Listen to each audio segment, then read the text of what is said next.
And we are with Democratic Congresswoman Suzan DelBene, Washington's 1st District, which makes you number one on the top of the list there. Exactly.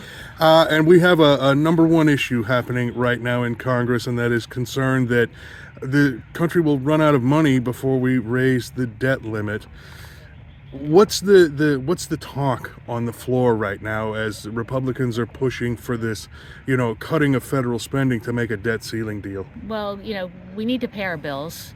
And in order for the U.S. to continue paying its bills, Congress needs to pass legislation. Otherwise, we default, which would be catastrophic in the impact that it would have on our economy, in fact, on the global economy. We want to do a clean bill, a simple bill to allow the Treasury and others to keep paying those bills. There needs to be an ongoing conversation, as there is every year, about what we're going to invest in the next fiscal year. That's part of an ongoing funding process, that conversation that Congress has. But unfortunately, what we're seeing now is Republicans are holding the economy hostage.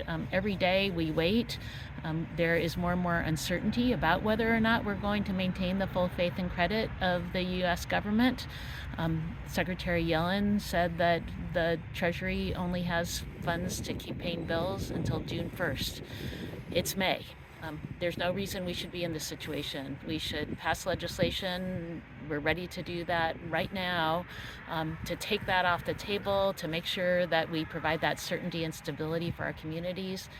And we should have a conversation about our spending for the next fiscal year. Yeah, I'm glad you mentioned Secretary Yellen, because I was going to bring up her comments from today. She also said Treasury is taking extraordinary measures. I mean, when we've reached that point, for people who might not get it, what does that mean when they have to take extraordinary measures? Treasury already has been taking extraordinary measures because they're trying to make sure they have the funds they have available last for as long as possible. We shouldn't be in a situation where Treasury has to use extraordinary measures. We should make sure that we are maintaining the full faith and credit of the U.S. government and the stability and certainty that comes along with this. Every day that we wait and we get closer to hitting that limit, we have impacts on the economy. Already you have economists and others who are becoming more and more concerned. That impacts interest rates. That has impacts on families and businesses right now. There's no reason we need to be doing that. It's irresponsible and it's dangerous. And you've touched on it, and I want to back you up. You used the term catastrophic.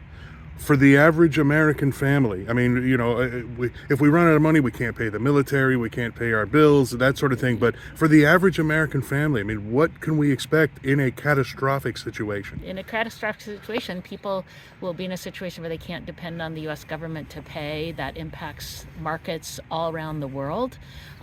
It would mean losses of jobs. It would almost certainly put us into a recession quickly. And all of the impacts in terms of not being able to pay the military or federal workers, folks accessing their federal benefits, whether that's veterans or seniors with Social Security and Medicare. It has a huge impact on every part of our lives across the country and an impact around the world. There is no reason that has to happen. This has been something that Congress has done on a pretty regular bipartisan basis. It should be happening right now, and we absolutely should be talking about what investments we're going to make going forward. There's no reason to hold the country hostage while we're having those conversations. And before I let you get back to the good work, is there anything I didn't think of that we should be considering as this situation goes on? No, that we should not default, that we should never be in a situation where we put us at risk of default. And you can create a catastrophic situation fairly quickly.